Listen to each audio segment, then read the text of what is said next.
नमस्कार, आप देख रहे हैं लाइव इंडिया हर पल। मैं हूं आपके साथ रेखा मिश्रा। पश्चिम बंगाल में शुक्रवार को वक्फ कानून को लेकर के जिस तरीके से प्रदर्शन हुआ और उसके बाद उस प्रदर्शन ने हिंसा का रूप ले लिया, जिसके बाद से अब तक कई लोगों की गिरफ्तारी भी हो चुकी है। कुछ तस्वीरें हम आपको दिखाएंगे। शुक्रवार को जब वक्फ बिल को लेकर के पश्चिम बंगाल में प्रदर्शन हुआ तो कई बसों को आग के हवाले कर दिया गया, सड़कों पर हंगामा हुआ, पुलिस बलों की तैनाती जो है वो सड़कों पर साफ तौर पे नजर आ रही है। लेकिन पूरा मामला क्या है वो हम आपको विस्तार पूर्वक बताएंगे। दरअसल पश्चिम बंगाल के कई इलाकों में शुक्रवार को वक्फ कानून के खिलाफ प्रदर्शन हुए। इस दौरान हालात बिगड़ गए और प्रदर्शनकारियों ने सड़क और रेल यातायात को बाधित कर दिया। कुछ जगहों पर गाड़ियों में आग भी लगा दी गई। भीड़ को नियंत्रित करने की कोशिश में कुछ पुलिसकर्मी भी घायल हो गए हैं। जानकारी के मुताबिक इस पूरे प्रकरण में मुर्शिदाबाद जिले के सूती में प्रदर्शन जो है वो हिंसक हो गया, जब निषेधाज्ञा के बावजूद प्रदर्शनकारी एकत्र हुए और सड़कों को जाम कर दिया। प्रदर्शनकारियों ने सुरक्षा कर्मियों पर पथराव किया। जुलूस के दौरान पुलिस वैन और सार्वजनिक बसों को आग के हवाले कर दिया। साथ ही आपको बता दें कि जब जुमे की नमाज के बाद मुस्लिम समुदाय के लोग एकत्र हुए और वक्फ कानून के खिलाफ प्रदर्शन किया। उन्होंने शमशेरगंज में डाक बंगला मोड़ से सूतिर सजूर मोड़ तक राष्ट्रीय राजमार्ग 12 के एक हिस्से को अवरुद्ध कर दिया। साथ ही जानकारी के मुताबिक प्रदर्शनकारियों ने पुलिस वैन पर भी पथराव किया। इसके परिणाम स्वरूप पुलिस और प्रदर्शनकारियों के बीच झड़प हुई, जिसमें लगभग 15 पुलिसकर्मी और 10 लोग घायल हो गए। अपने रिश्तेदारों के घर से लौट रही एक नाबालिग को भी गोली लग गई। इसका कोलकाता के अस्पताल में इलाज भी चल रहा है।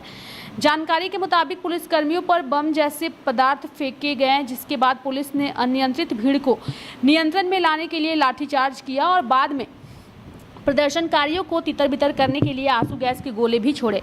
पुलिस पर हमले और अन्य तोड़फोड़ के मामलों में अब तक 118 लोगों को गिरफ्तार किया गया है। साथ ही मालदा में प्रदर्शनकारियों ने रेल पटरियों पर धरना दिया, जिससे ट्रेन की आवाजाही प्रभावित हुई। उन्होंने बताया कि पूर्वी रेलवे के फरक्का आजिमगंज खंड पर भी ट्रेन सेवाएं प्रभावित हुई।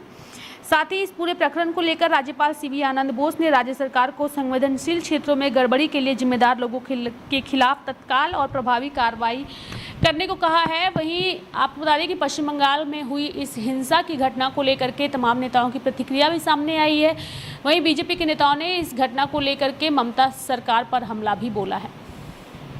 देखिए, पुलिस कुछ नहीं कर रही है। पुलिस चुपचाप बैठी रही है ममता बनर्जी के निर्देश से, और ममता बनर्जी बांग्लादेश बनाने की कोशिश यहाँ पे कर रही है। हिंदुओं को डराने के लिए कोशिश करे।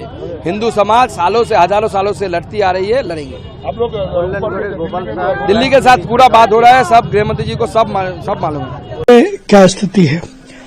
अराजकता अपने चरम सीमा पर है और बंगाल सरकार इसको रोकने में पूरी तरीके से नाकामयाब है या रोकना नहीं चाहती है। जिस प्रकार का वातावरण और जिस प्रकार के संविधान ने जो अधिकार दे रखे हैं अपनी अभिव्यक्ति के, उसको जिस तरीके से बंगाल में कुचला जा रहा है और उस पर सरकार मूक दर्शक बनकर के बैठी है, ये निश्चित रूप से चिंता की बात है। बंगाल सरकार को तुरंत एक्शन में आना चाहिए और ऐसे सब लोगों के खिलाफ कड़ी से कड़ी कार्रवाई करनी चाहिए तो इस प्रकार की घटनाओं में शामिल है। देखिए, प्रश्न उठता है कि क्या बंगाल में अब सनातन सुरक्षित नहीं है, और कहीं न कहीं ये बड़ा सवाल खड़ा करता है बंगाल के मुख्यमंत्री ममता बनर्जी के ऊपर और उनकी सरकार के काम करने के तौर तरीकों पर। और कई बार तो ऐसा लगता है कि कहीं बंगाल सरकार मूक दर्शक बनकर के इस प्रकार की गतिविधियों को प्रोत्साहित तो नहीं कर रही है। मामला बहुत गंभीर है। बंगाल सरकार को तुरंत एक्शन में आना चाहिए। मैं बार बार कह रहा हूं, जब रक्षक ही भक्षक हो जाए